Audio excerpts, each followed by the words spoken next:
A man took a meal box from the airplane and brought it off the plane, never expecting that this small action would get him arrested by airport security as if he were a criminal. Was it really a crime to simply not eat? Based on their years of experience, security officers were convinced that the man was smuggling drugs. They ordered him to remove his pants and conducted a thorough inspection from head to toe. Noticing the tight clench of his backside, they immediately suspected he was deliberately holding something in. He had just endured a nearly 20-hour flight without touching a single bite of food, clearly trying to prevent himself from having to use the bathroom. Authorities believed Teddy had swallowed drug packets before the flight and was using his body to transport them. But Teddy insisted he was innocent. "So just because I didn't eat airplane food, I'm automatically a drug smuggler?" he protested. The officers told him that if he wanted to prove his innocence, he needed to get an X-ray. Teddy refused, claiming he had kidney failure and couldn't be exposed to radiation. Left with no choice, the police forcibly took him to a hospital for a standard examination. Doctors found his stomach unnaturally full. His entire digestive tract from stomach to intestines was packed with hard, unidentified objects.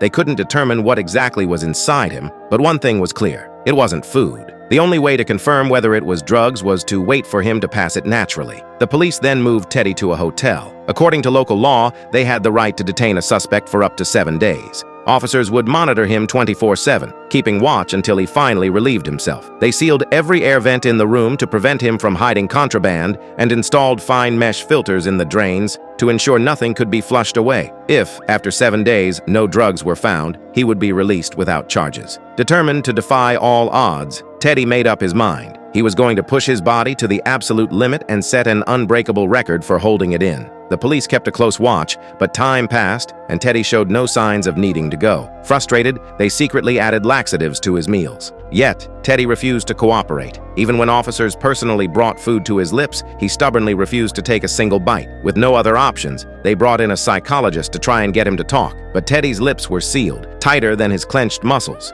After a long, fruitless conversation, the psychologist finally asked, "If you're innocent, why won't you eat or use the restroom?"